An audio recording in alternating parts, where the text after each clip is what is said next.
Hey, what's up everybody? It's your boy, Joe Nyamwange, and welcome to our first episode of 2 Cents, a segment where I'm gonna give you my 2 cents on how people of color could build wealth and also create a legacy that they're proud of, all right? Now look, I wanna just spend a little bit of time talking about this debt thing. Look, I hear all the debates that are going on right now, right? You got some folks who say, Joseph, you need debt to build wealth, and you have another camp of folks who say, no, Joseph, run away from debt. All debt is bad, all right? And y'all know some of the characters, right? When we think about debt, people like Grant Cardone, Steve Harvey, they have this slogan, OPM, other people's money. That's how you build wealth, right? And then you got this other camp of the Susie Orman and the Dave Ramsey that says, no, look, man, you need no debt at all, cash for everything. And the people asked me, said, Joe, which one do we pick? Which one do we go? Who's right, who's wrong?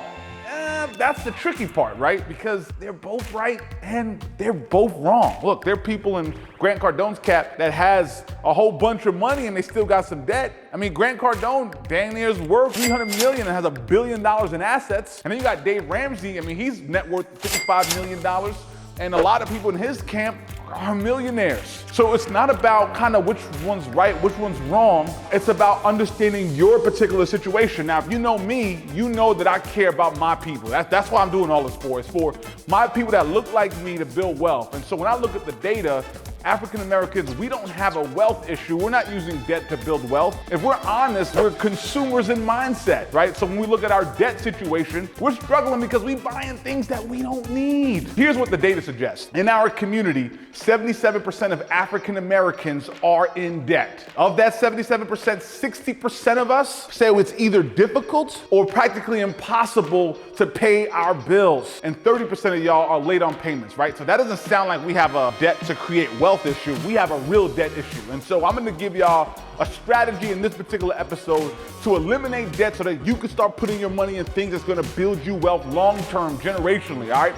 So here's the debt strategy I wanna give you. It's called the debt avalanche strategy. And all that really says is, look, line up all your credit cards, like line all that stuff up, and I want you to tackle the one with the most interest first, all right? You tackle the one with the most interest first and pay the minimum requirements on the other credit cards.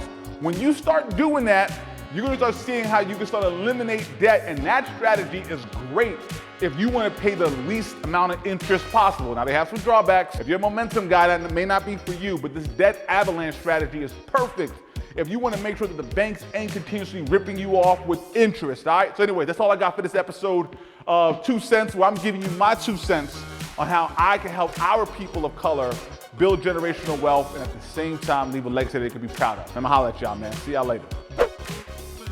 Hey, what's up everybody? It's your boy, Joe Nyamwange. Look, if you feeling this content, do me a favor. Go to community.financiallegacyacademy.org. I need y'all to join this private community group that we created that helps black people that look like you and me win with money and build a legacy that we can be proud of. It's a free group. You don't want to miss it. It's off the chain. We're sharing content. We're giving different feedbacks on where we are, and we're helping people win. So again, go to community.financiallegacyacademy.org. I look forward to seeing y'all in the group.